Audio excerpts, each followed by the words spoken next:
Om Swastiastu pemirsa Bali TV dimanapun Anda berada, kembali saya Nyoman Winata, redaktur pelaksana harian Bali Pos, menjumpai Anda dalam Bali Pos Talk tentunya. Dan kali ini saya berada di kawasan Bedugul. Saya sedang mengikuti acara yang disebut dengan Pharma Camp gitu ya.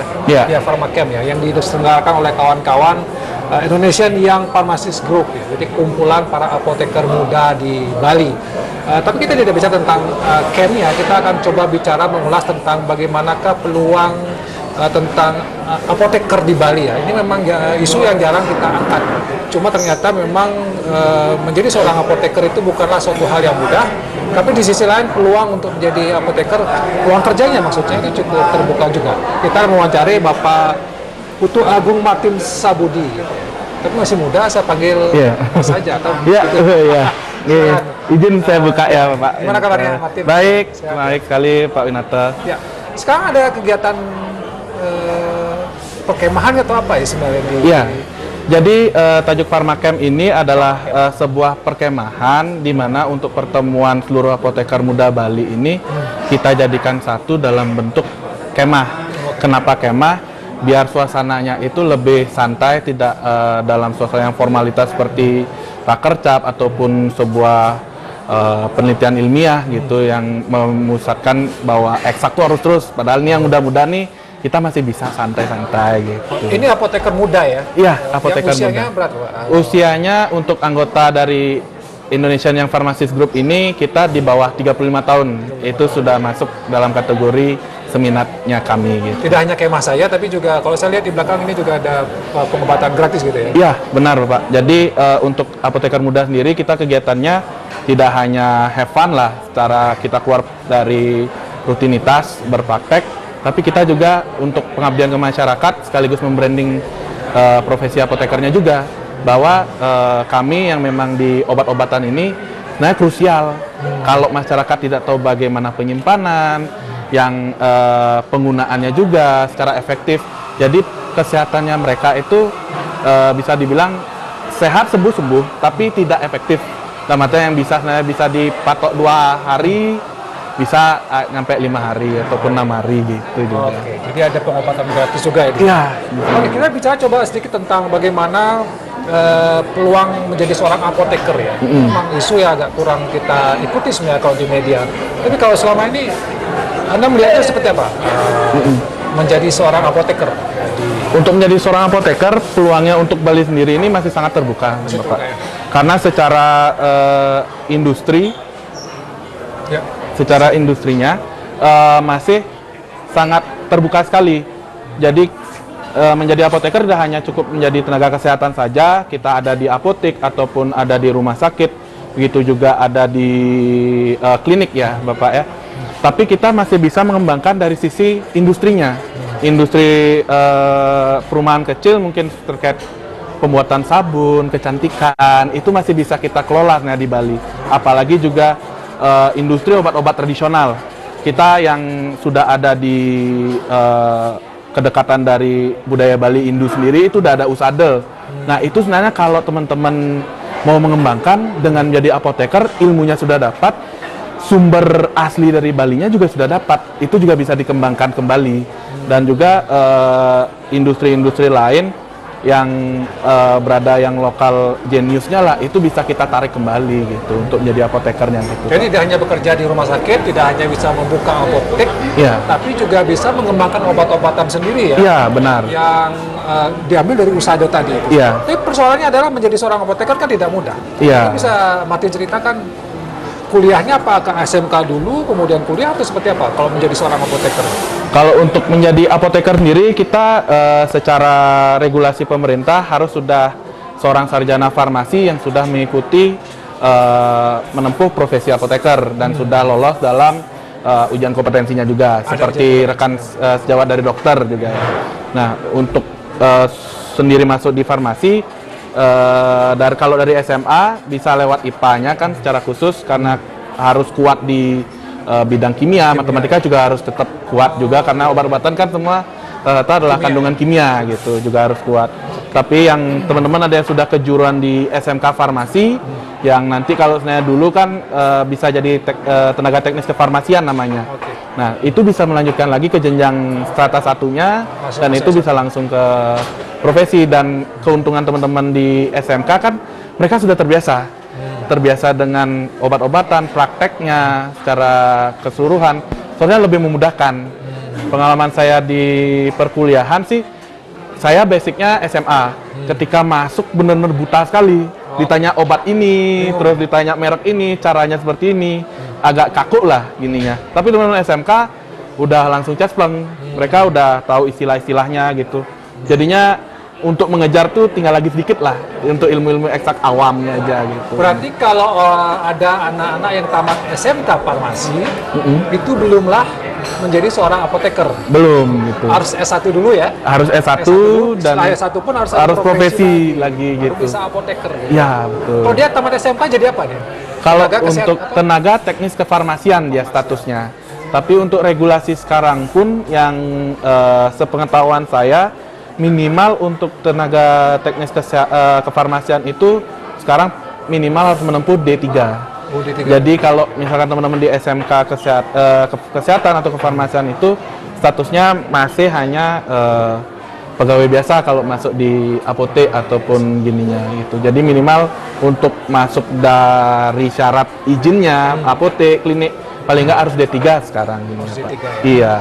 Tapi belum apoteker ya. Kalau Belum. apoteker itu harus profesi dulu. Iya, masih lumayan jenjangnya lagi. Jadi Martin, kalau kita bicara tentang itu kan menjadi seorang apoteker ada prosesnya gitu ya. Tapi apakah generasi muda Bali menurut pantauan ya, Martin apakah antusiasme untuk atau masih banyak yang takut sebenarnya untuk menjadi seorang apoteker? Oke. Kalau untuk menjadi seorang apoteker sendiri, saya rasa sih tidak terlalu menakutkan ya, karena susah sebenarnya. Ya, tidak terlalu susah. Apalagi secara umum saya lihat kalau secara sosialnya saya lihat kalau orang Bali itu kalau tidak lari ke pariwisata, dia larinya ke kesehatan. Nah, dari teman-teman keperawat ataupun yang lain, sekarang ada opsi lain dari farmasi. Nah, di farmasi ini seperti tadi di awal peluangnya masih sangat besar sekali. Apalagi kalau yang memang berani merantau, saya kesempatan-kesempatan di pabrik-pabrik besar seperti contohnya dari Kimia Farma ataupun Kalbe ataupun yang seperti yang contoh vaksin itu Pfizer, Astra dan sebagainya, untuk pabrik-pabrik kesehatan itu masih sangat banyak sekali dan peluangnya itu masih sangat besar. Nah, kalau keberanian kita bisa keluar langsung dan pasti secara penghasilan pasti lebih besar. Tapi kalau emang yang di sini ingin menaikkan lokal jenius, masih ada kesempatan juga gitu. Ya, kalau kita bicara tentang kendala-kendala katakanlah tadi, mungkin pertama kan harus dari IPA ya, paling tidak senang lah juga dengan pelajaran kimia gitu. Kalau dari pembiayaan mahal nggak kuliah? Kalau untuk pembiayaan memang dari pengalaman saya memang cukup besar sih koceknya juga.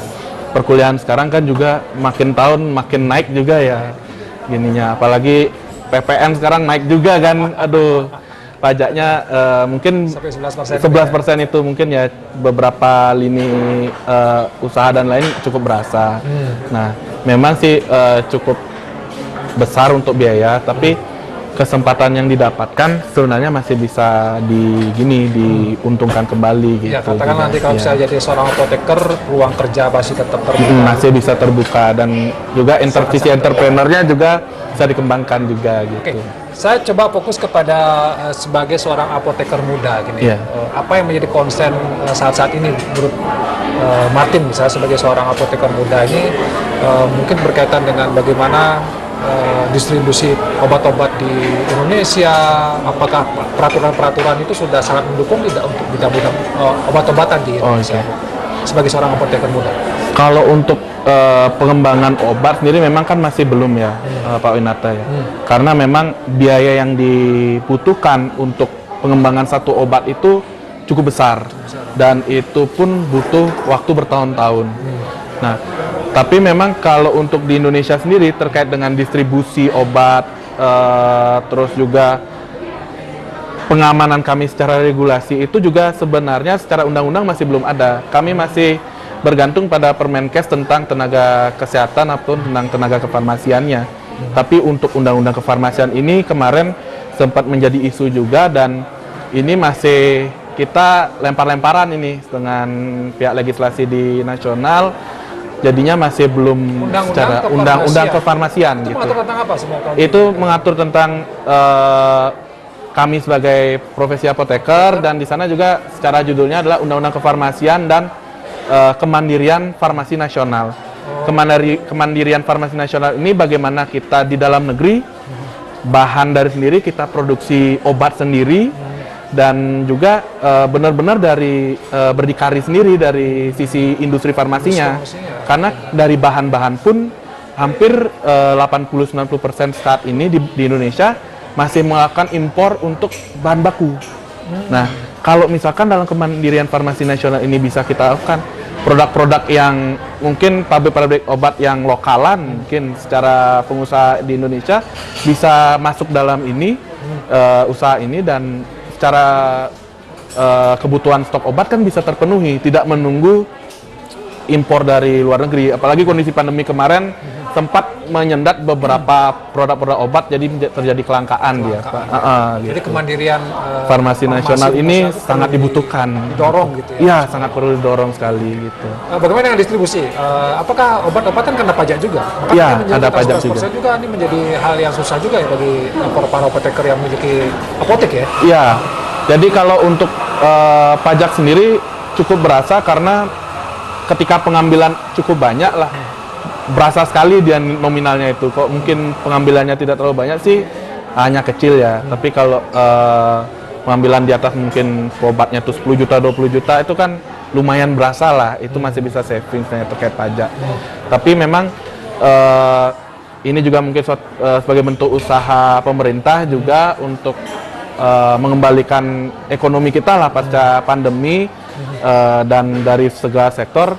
Ya sebenarnya sektor kesehatan ini juga perlu diperhatikan juga, karena kalau di obat juga cukup mahal untuk beli, daya belinya masyarakat ini gimana, walaupun ya kesehatan kan sekarang jadi primer, karena untuk sehat tuh mahal lah. Betul. Tapi tidak harus semahal itulah gitu. Artinya pengenaan PPN 11% ya, Iya. Itu juga akan mempengaruhi harga obat agar menjadi naik gitu. Iya, ada akan naik. Kalau perlu ada usulan ekstrim, obat-obatan nggak usah dikenain pajak harusnya gitu. Ya kalau untuk obat mungkin pajaknya bisa lebih rendah, ada khusus, mungkin apakah itu juga berlaku dengan adanya BPJS juga kan, karena kan seluruh jaminan kesehatan sekarang rata wajib menggunakan BPJS gitu, jadinya bisa tercover lah untuk itu. Pharmacam ini ada berapa hari nanti? Pharmacam ini akan dilaksanakan 2 hari 1 malam. Jadi setelah kegiatan ini kita akan juga ada sesi diskusi sharing dengan apoteker di Jakarta.